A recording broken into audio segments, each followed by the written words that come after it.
guys will see on the screen up there if it starts going up to Facebook or YouTube, which it looks like it is. Mm-hmm. You got YouTube too? I got to get this put on my YouTube. Yep. We're on YouTube and on Facebook. I got to share it from y'all to my YouTube. Okay, cool. And your TikTok. And now we're going up and my TikTok.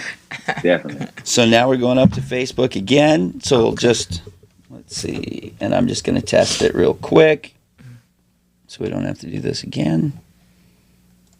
So we got Kendrick here.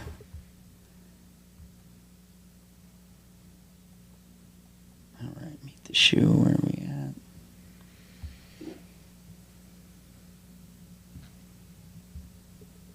So you guys will have to reshare it too, just to let you know. Yeah. We will. I got to reshare it. Okay.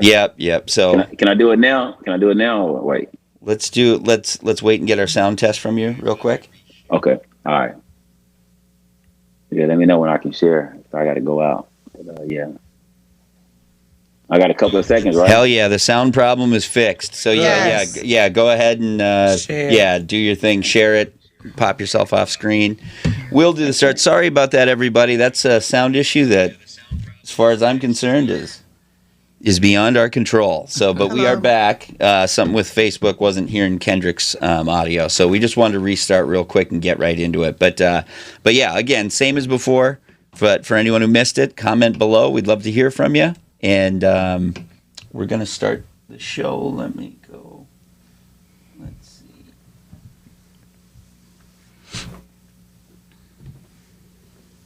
Meet the SHU. There it is.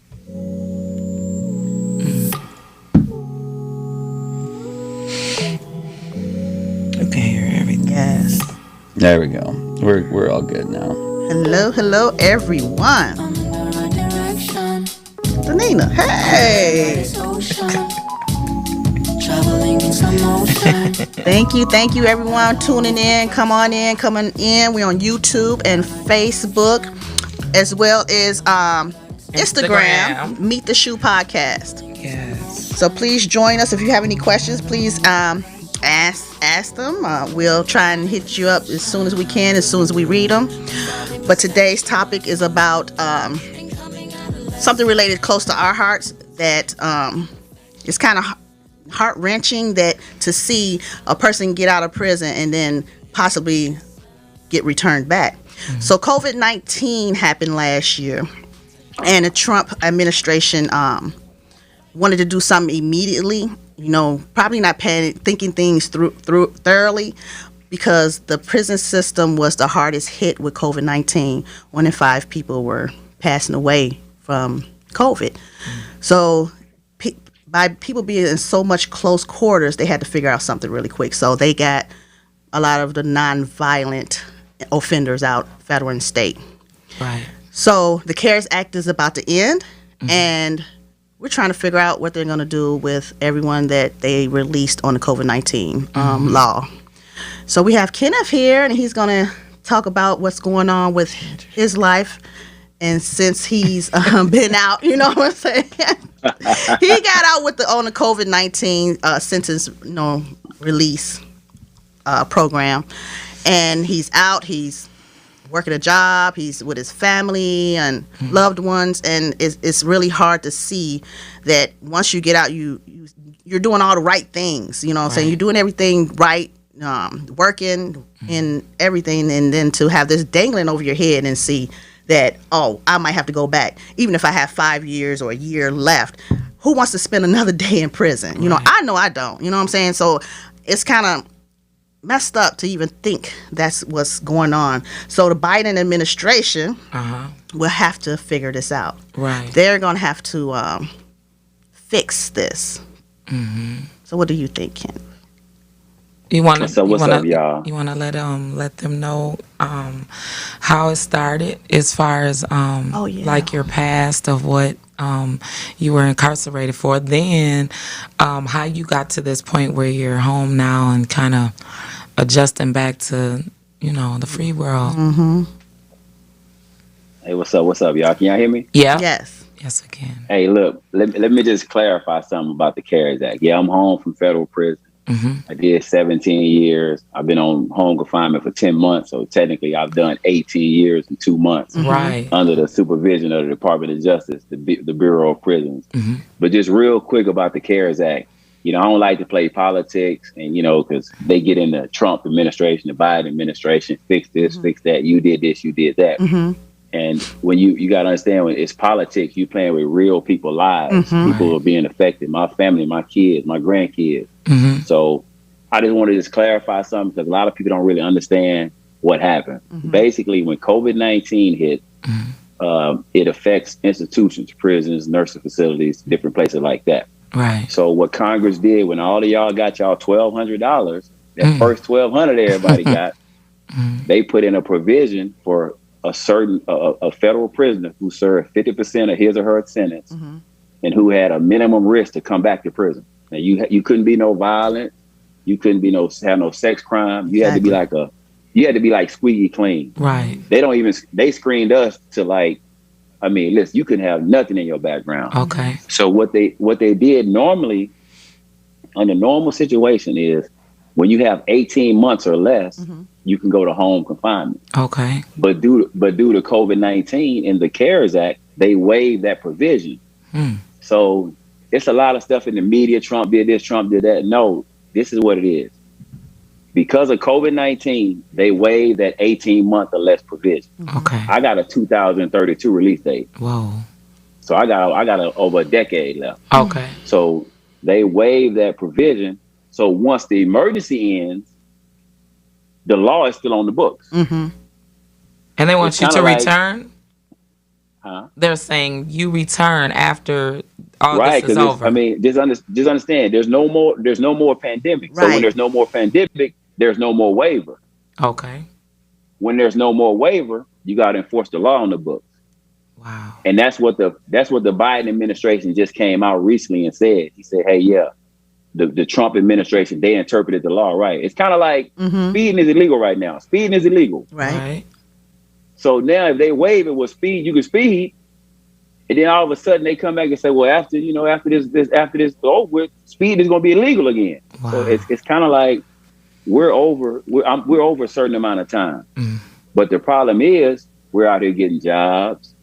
We're out here we out here doing the right thing. So it's kind of like, you got to tell your employer, I got to go back to prison. You got to tell your kid, I got to go back to prison. Right. And a lot of people, they're thinking we're home, but we're home. But you're not home. Technically, we're not. Right. So no, sorry. Go ahead. I'm going to wait. They had the BOP director on Capitol Hill testifying. Okay. And he was like, hey, listen, I'm just enforcing the law.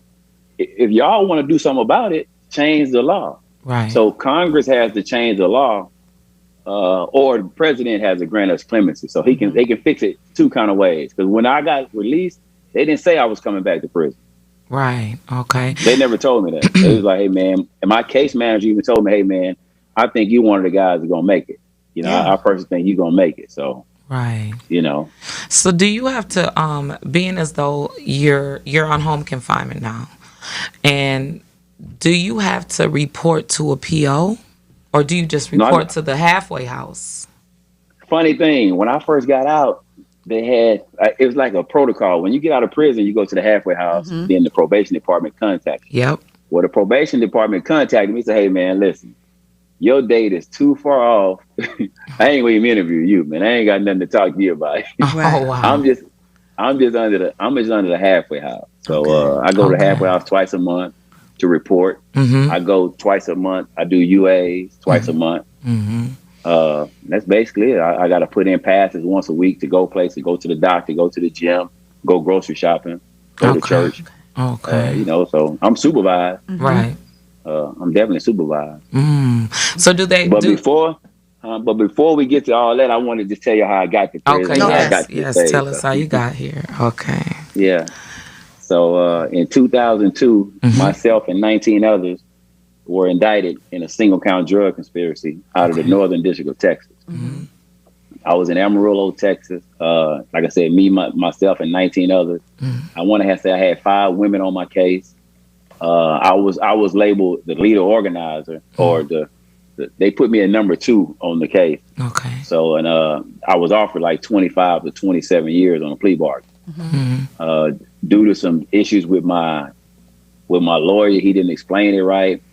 So I rejected the plea. I ended up going to trial where I got found guilty, and I was looking at a 30-year to life sentence. Back then, the guidelines were mandatory, so it was mandatory that I get 30 years. Wow. And at the time, I wasn't even 30 years old. You know, so I ended up getting 33 years. Oh wow. 33 years. This was in October 2003. Okay. You know, I fought my case. The guidelines have changed since I've been in prison. I'm under the 100-to-1 crack powder disparity. They got changed in 2010 to 18-to-1. Okay. But my judge in Lubbock, Texas, refused to give it to me. When Congress has changed its laws, they kind of put it in the judge's discretion. So for whatever reason, last June I filed for it. President Trump, the law changed in 2010. Obama changed the law in 2010, but Obama didn't make it retroactive to people like me. Okay. He made it apply to people coming to prison from 2010 and on. Wow. So what President Trump did, President Trump made it retroactive to people like me, so we could get out. Well, I filed for it. The government didn't oppose me. The government said, hey, yeah, he's eligible. Basically, we're leaving it up to you, Judge. So in June of 2020, my judge denied me. He said I was a danger to the community. And my thing was, I was in for home confinement. I was just waiting on a date. And I was trying to explain to the judge, hey, listen, my custodian, the BOP, is about to put me in the community. You knew me from 2003, 2002 and beyond. They know me from 2003 to 2020. I've been in their custody. They know what kind of music I listen to from my MP3 player. They know what kind of phone calls I make, what I talk to my kids about. Right. They know everything about me. So, but he, you know, it's that judge's discretion. And here I am today. I'm still on the 100-to-1. They were doing some stuff in Washington D.C. lobbying to make it 1-to-1. So hopefully I'm able to benefit from that. Okay. So I got the 100-to-1 disparity. I got the threat of being returned to prison. Wow. So yeah, I got a lot going on, y'all. So what is your mental state right now with all this hanging over your head? How do you really feel?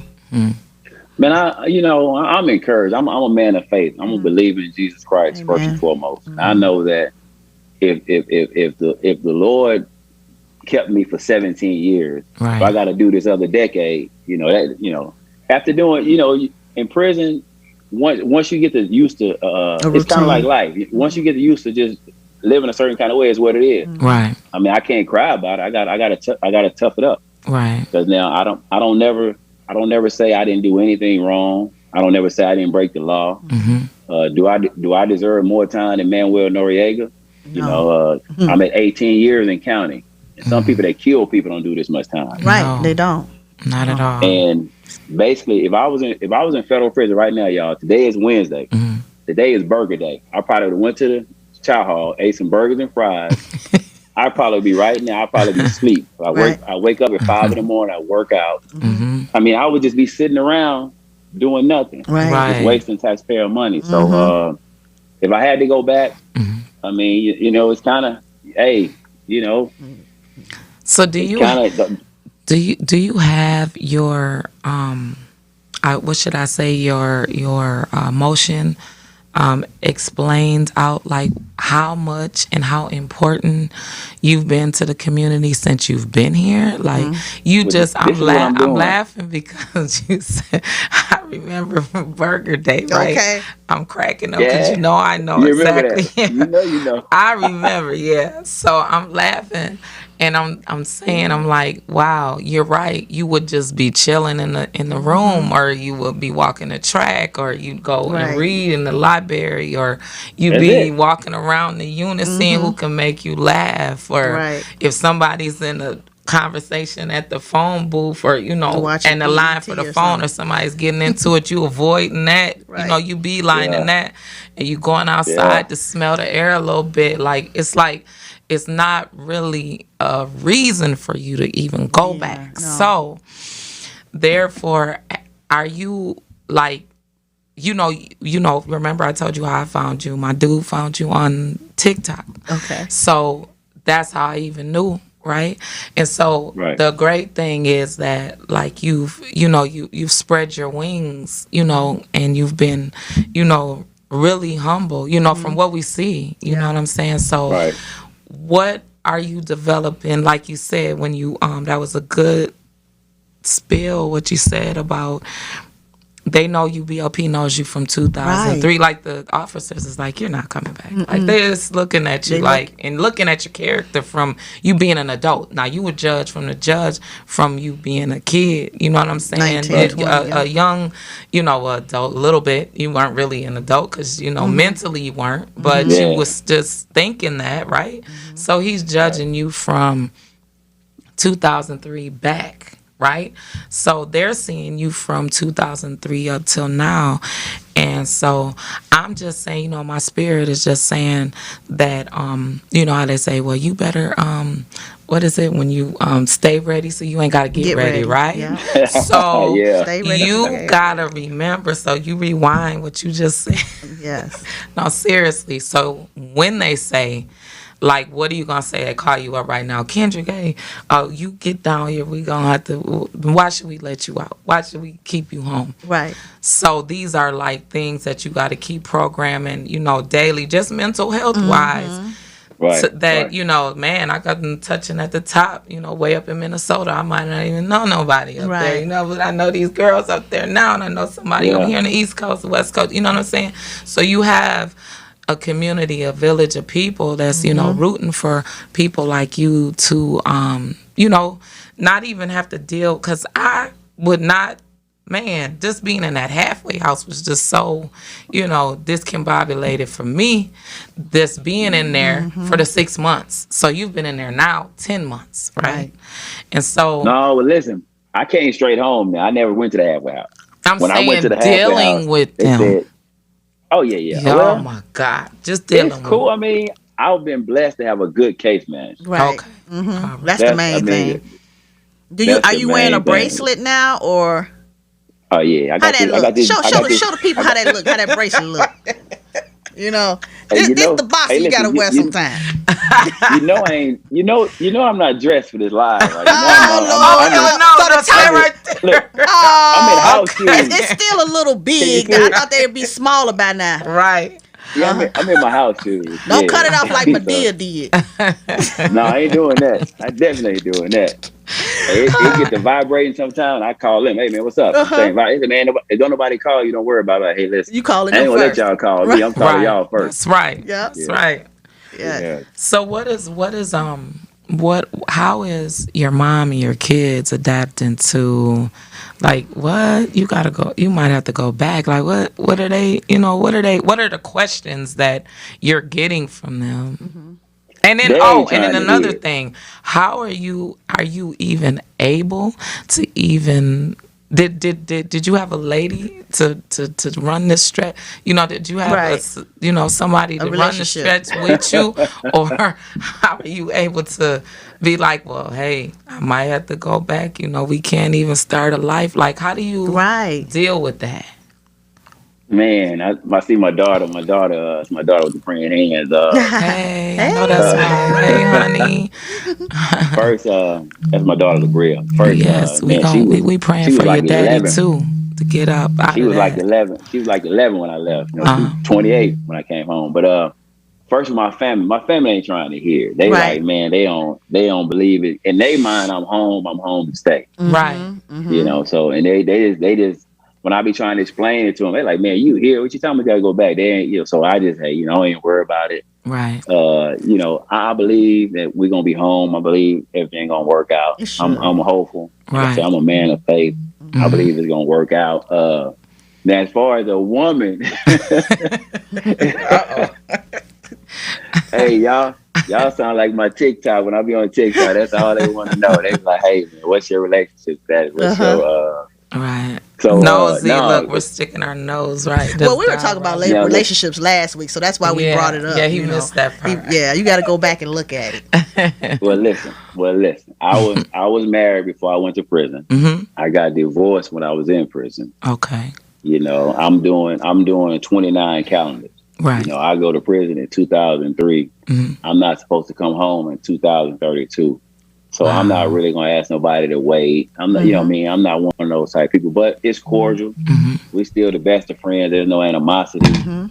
You know, it just happened. I was able to come home after 17 years. But, I mean, I was always able to see my kids. I always had the communication with my kids. So, I mean, it's just, you know, that's one of the things, you know, I tell people, you know, listen, you can't, you know, you want to be tough on the street. You want to be the man. You want to be this. And when them consequences come, right, be ready for it. You know, everybody ain't taking their lick. That's another thing. No, everybody ain't taking their lick. No, not at all. Yeah, so trust me, them dudes that's tough, them dudes that look good.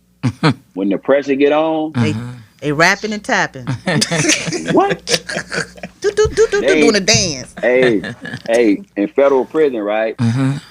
They like watching that first 48, and I'm like, I've been drinking some coffee too, y'all. I'm sweating. Hey, I'm watching them. They love the first 48, and I'm like, man, y'all know these dudes be telling before they telling the police. They ain't even telling the prosecutor who could help them. They telling the police, right? But they love it. They love it in federal prison. I say, man, you know what?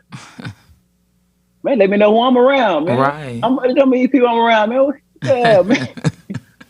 They love that show. Right. Love it. I never was a cop watcher. Like, I didn't like cops. I didn't listen to slow music. It had to be always hip hop or something, you know, a little rough and rugged, because it takes you in an emotional state. And then the cop shows take you to, you're mad at the police, you're mad at the prosecutor and the judge. All them emotions and filling up in Come me. back like up. not in federal prison. I couldn't do that. I just had to stay busy.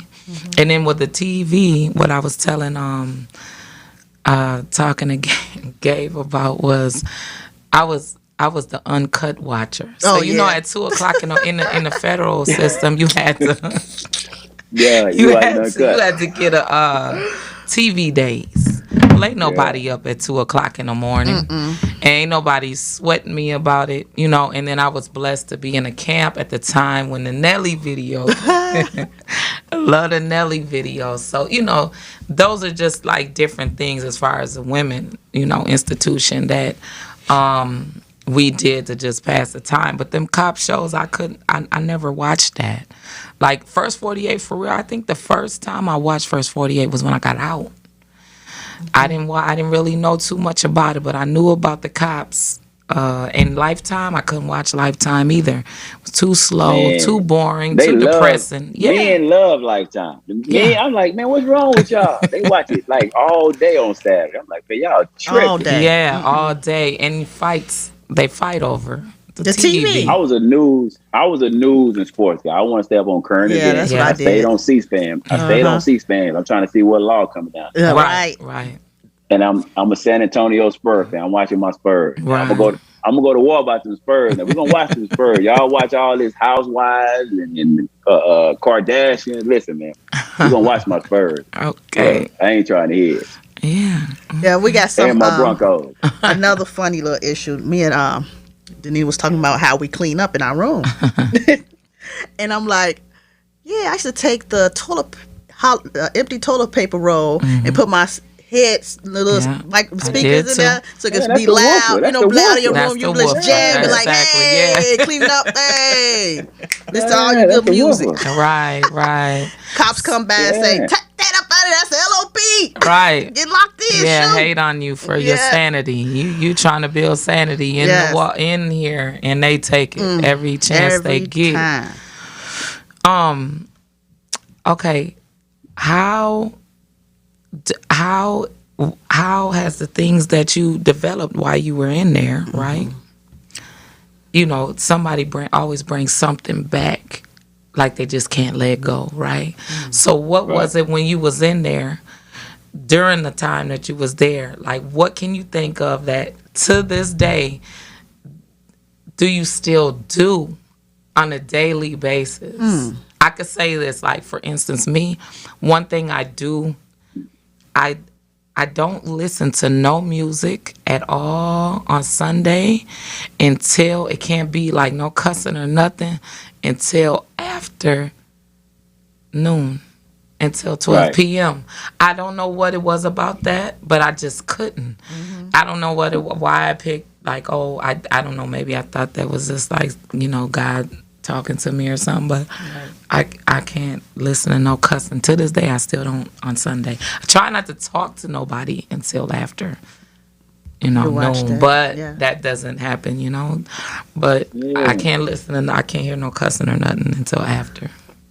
What I do, I mean, I just still wake up early, Right. When I went in, prison was dangerous. When I went in, you couldn't sleep late. You up at 5 o'clock in the morning as soon as they pop the doors. Because it could go down. They might be running in and stabbing somebody. Right.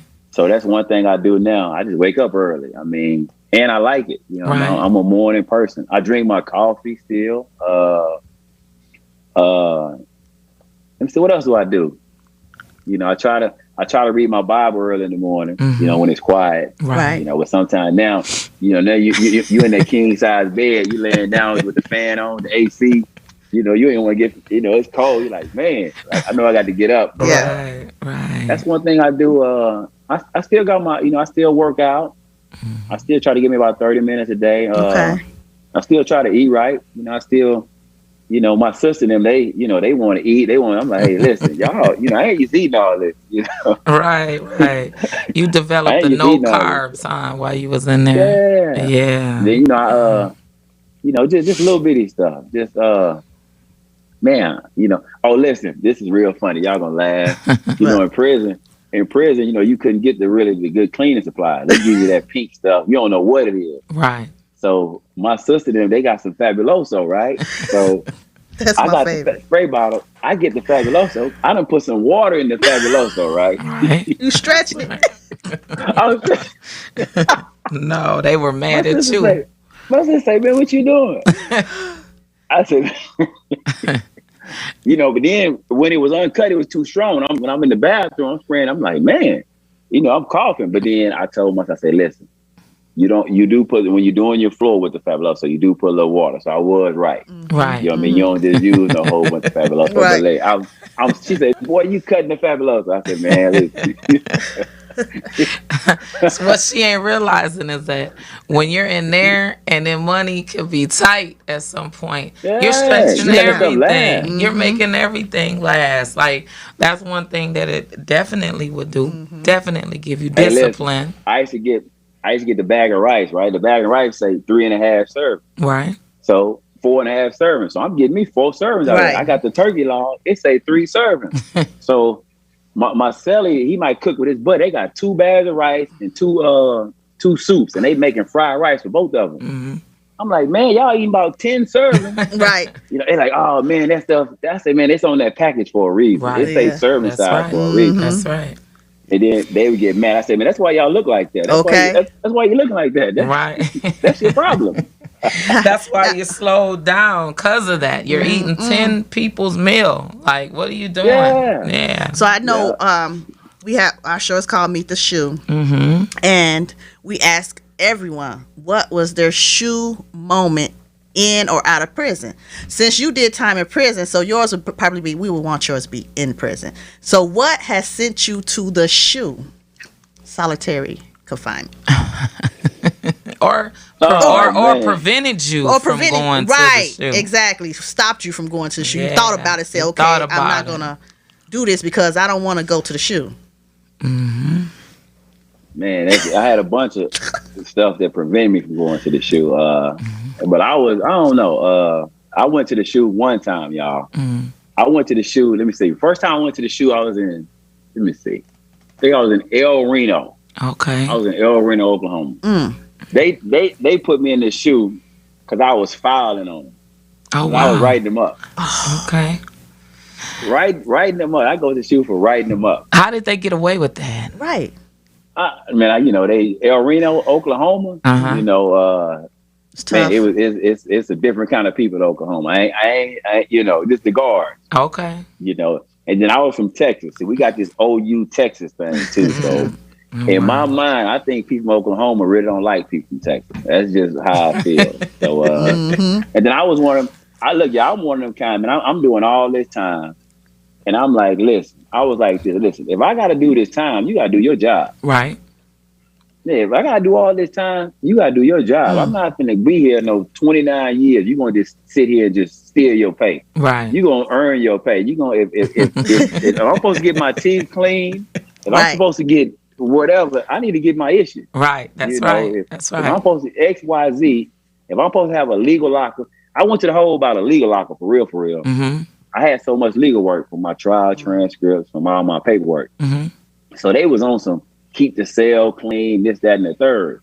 So one day he like, man, you can't keep all this legal work. They want to give me a storage locker. Okay. But the storage locker is only accessible 8 to 3 whenever they at work. Mm-hmm. So I'm like, listen, man, if I get some mail at 4 o'clock, y'all gone. If I get some legal mail, I can't get to my, what's the name, man? Let me get my stuff. So y'all just come see me. So I go see my counsel at 8 o'clock in the morning.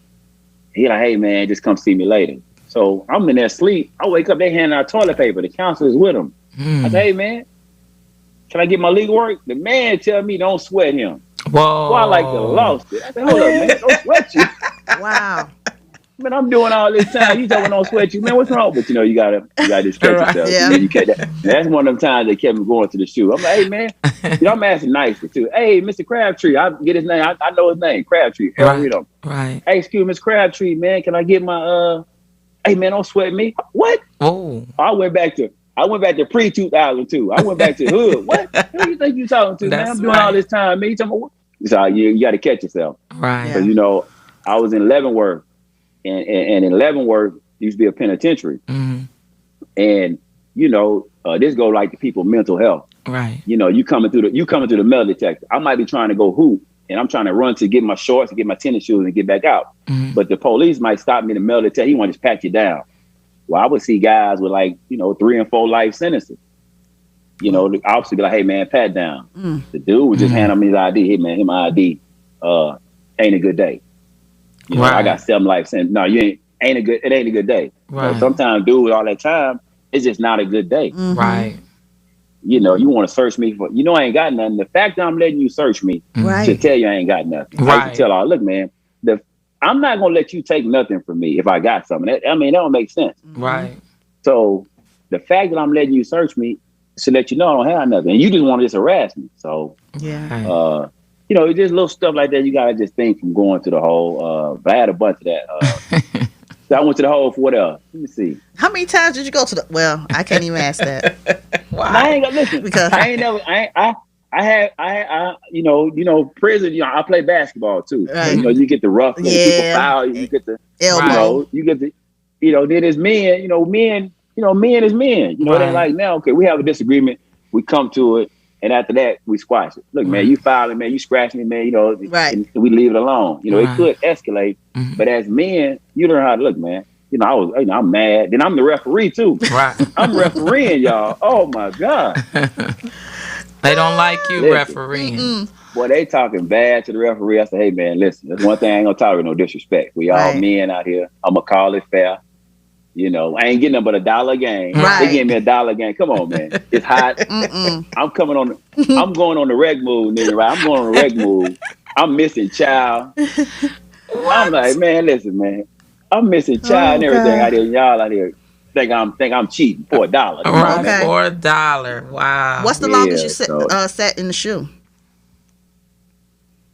Oh man, I was in the SHU. Listen, my worst time in the SHU, man. I'm glad you asked me this. I'm in the SHU, right? Mm-hmm.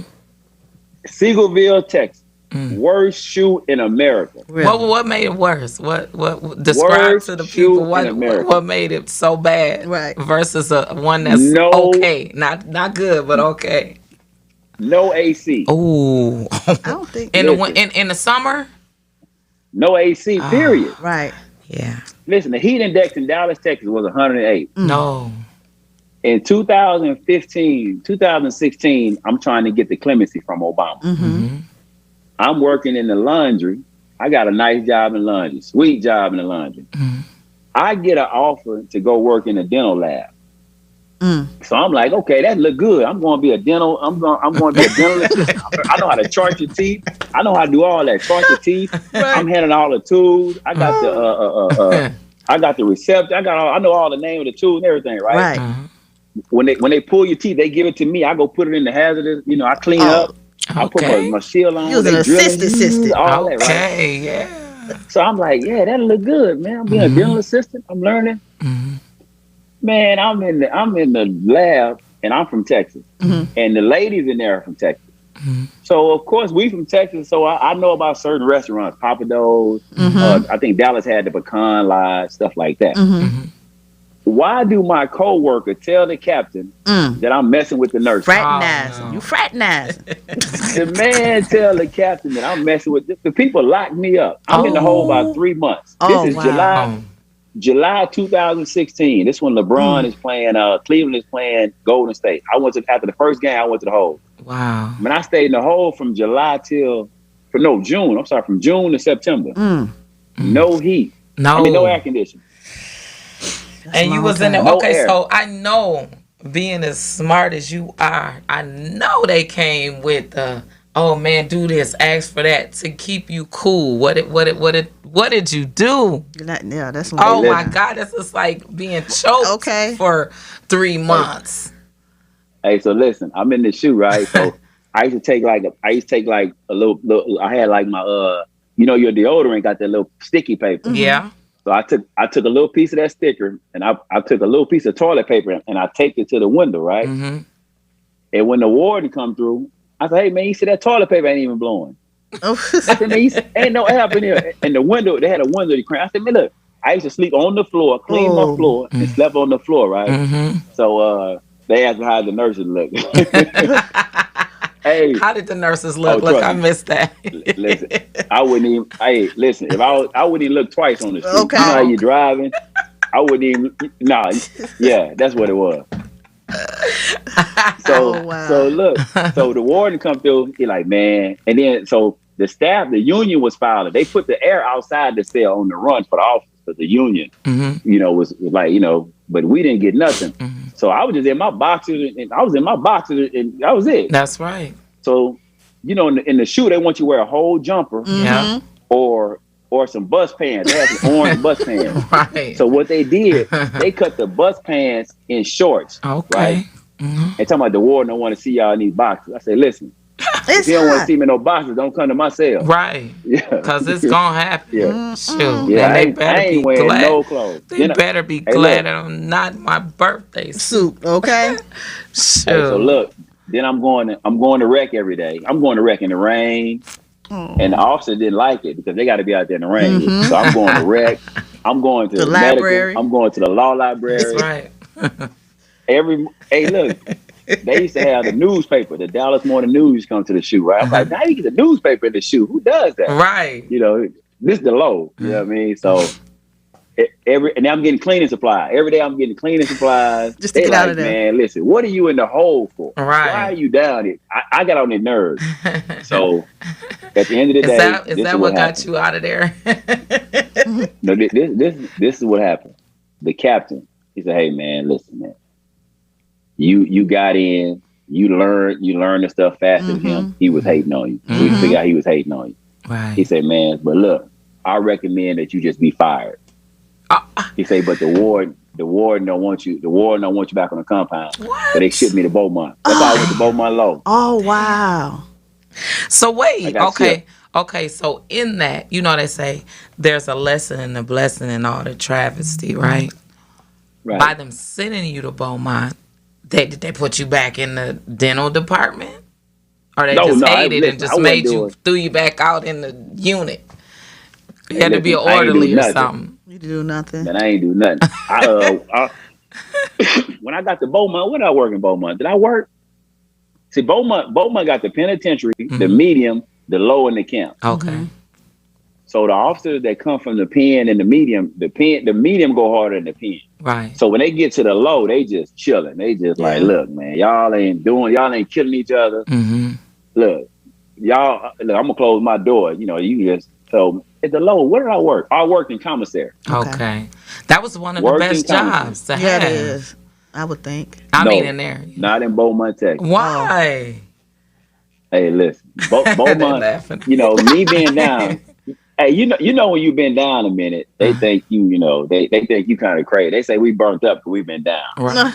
So I'm like, they one window doing 30,000, the other two windows doing like 15. They probably getting like 60,000 a day when they close out the window. Right. You know what I mean? So I'm like, hey man, listen, in commissary you make about $300 a month, right. $200-300 a month. Yeah. Okay. Mm-hmm. Do you know it was hard to get $100 from this commissary? Why? I said, yeah, listen. So that was my problem. I said, hey man, listen, I know how this works, man. And then all the stuff that break, all the stuff that the chips and the coffee, and they get us because they're gonna replace it. They give it to you. They give it not to in you. Beaumont.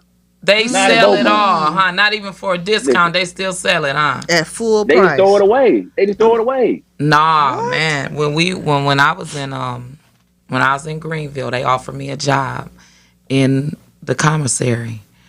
And I always had friends that worked in there anyway. So when they got all the free stuff, we just eat, for free anyway, right? But of course, if they was hustling it, we'll buy it. I don't care about no chips being broke. They're gonna get broke anyway because you're gonna eat them, right? So they kept trying to push me in the commissary. And the officer was real cool. I said, look, man, I can't go in the commissary because I was spoiled. I was the orderly. And I wanted to be lazy, run the track. I was worried. I ain't going to lie. I was young. I was worried about my body. I want to get fined when I get on the street. Right. I ain't sitting up around no food because I know I'm greedy. I'm a snacker, right? So I'm like, hey, I told him. He said, come on, Omer. You need to work in the commissary. Everybody says, hey, you can get your, because I crocheted and knit a lot, right? Real good at that. So he's like, you can get access to better stuff. I'm like, no. I said, look, if I go in the commissary, I'm going to steal. Oh, boy. Somebody asked the question. I'm going to steal. No. And I don't want to be around nothing because I got to go home to my kids. I can't, I was playing. But that was the only thing. Because, if you steal and so much, it goes on the officer. They get in trouble for that. So he's just, girl, you'll steal? Yes, I'm going to steal. So that's how I got out of that job. Stay the orderly. Someone asked the question. Hey. Okay. They said, would you pursue work in the dentistry if you get free? Uh-oh. Is that no. So I know. No. You have no interest in that, huh? Every time I go to the dentist, though, I always tell the lady, I'm like, hey, I know how to charge the teeth. I know about the amalgam. I know all the little, it comes back to me once I see all the little charts and stuff. All right. But no. Okay. Nah. And then someone else asked, what kind of job or business do you have now since you've been out? This is my mother-in-law. Hey. So since I've been home, I was working. I took a job at a temp agency. I was delivering car windshields. Okay. They was paying like $13 an hour. And I just did that just to get out, right? So I'm going all over. I'm in Austin, Texas. So I'm going all over Austin. I'm like, man, I need to do something else. So I called the Texas Workforce Commission. They were giving out grants, for whatever kind of trade. So before I went to prison, I had my CDL. Okay. I didn't use it, but I had it. Craziest thing in the world. CDL, hazmat, all my endorsements. Wow. Didn't use it. So I got my CDL. They gave me a $4,200 grant. Hey. I got my CDL in like 60 days. Okay. So I got a friend of mine who I was in Seagoville with. He's been at Coke. I think they give him like $1,500 as a reference. He get like a referral bonus if I get the job. So I went interviewed. When I did the interview, he like, man, I sent 3 people and all they want to do was talk about you. What did you tell them people? I'm like, man, I just ran it. Just yourself, right. I was just telling them, hey, man, listen, man, I ain't gonna waste y'all time. This is my situation. I'm home by the grace of God. You know what I mean? They're like, man, that's all they want to do is talk about you. They're like, hey, man, he talks really well. I think he's gonna take. They saying I'm gonna take his job. But anyway, I've gotten my CDL. They won't let me go over the road driving trucks. I can work 14 hours a day. Okay. So I was thinking I could go to Houston and back or to Dallas and back, but they said no. So I'm taking a job with Coca-Cola. They're paying me $24 an hour. Hey, So okay, good. Okay, and so look at me. I'm thinking about for when it's time for them to. So Coca-Cola. So you gonna be real cool with the boss, right? So the boss gonna get the monkey off your back, straight up. Yeah, The boss, the listen, corporation. I'm going in. I'm trying to find out who they community justice, who they right. You already know. Right. Because the corporation is gonna get you here. We need him here. He made us and he can't. What benefit? You know what I'm saying? And I'm sure. That's just because this is the way of the world that some part of Coca-Cola they might not, associate with private prisons, but somebody do. Somebody that they associate, it just happens like that, right? So then they might want to, to make it look good for them to say, hey, no, we need Kendrick right here. He has no use, like you said. Still selling coke. That's why I was just laughing at. I'm like, oh my God, still selling coke. Right. Just in a different way. That's right. Oh, God. That's a good one. That's right. That's a good one. I like that. Hey, look, that's something for you to put on, in your brand. Hey, now I was gonna tell you about my. Go ahead. Someone asked, what's something you can share with young adults that come from the struggle and been through the system on hope of a future? Okay. What can you share with the young adults? They come from the struggle. Mm-hmm. They come from the struggle. I come from the struggle, but my struggle is kind of like man-made. Mm-hmm. I tell people, I say, hey man, look, I ain't just the smartest person, but I ain't the dumbest person. Mm-hmm. I'm not too bad to look at. I speak fairly well. Mm-hmm. There was other stuff I could have did. Yeah. Mm-hmm. Looking back, I'm 48 now. If I would have told my 25-year-old self, mm-hmm. I would have told myself to do stuff different. Yeah. If you're in the struggle, that's what life in the feds is about. Life in the feds is helping people first and foremost avoid the federal prison system. Yeah. Okay. Mm-hmm. You can see my life. You can see what life is like in the feds. I'm technically at home serving my sentence, but I want to help you avoid that. Mm-hmm. But if you find yourself in the federal criminal justice system, facing a sentence or about to get out, I'm proof that you can make it. Mm-hmm. Okay. I'll be home 10 months on the 30th. 300, not even 300 days. Mm-hmm. I got my CDL. Mm-hmm. I got a job offer for $24 an hour. Right. I'm doing all that, and I've been gone 18 years. Okay. Mm-hmm. So it's possible. But you got one good thing that I got a support system. Mm-hmm. I got a family that loves me. And that's when I first got out, I had some issues getting my driver's license. It's mm-hmm. like a little thing. And I thought to myself, mm-hmm. see, this is the kind of stuff that people will do and they'll like, forget it and go back to the street. Right. I'm gonna drive with no license. Mm-hmm. But you're gonna have some hiccups, you're gonna have some bumps. Mm-hmm. Just go ahead and fight through it. So that's what I would tell somebody, man. You can make it. Yeah. No matter what you've been through, whatever you face, you can make it. Right. Just don't give up.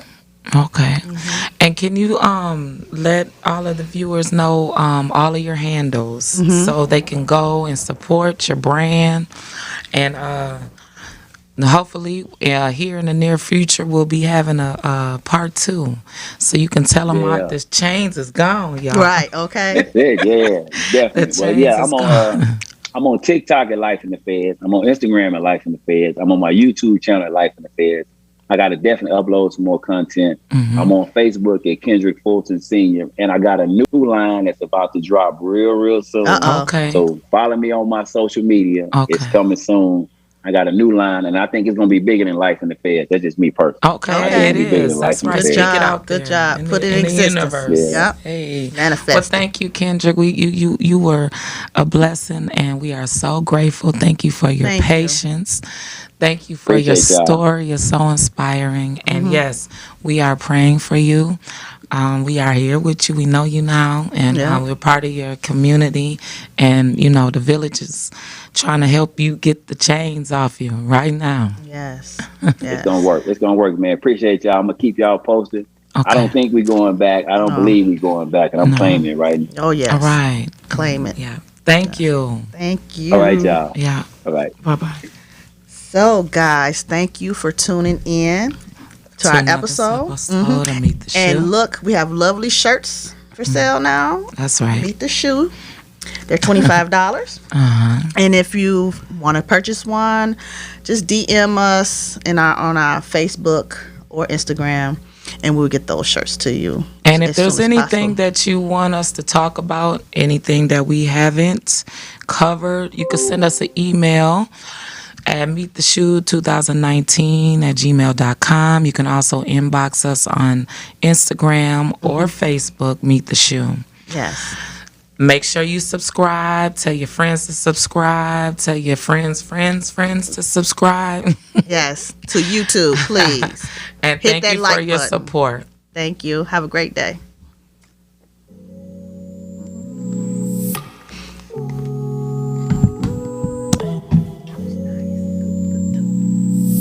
Okay.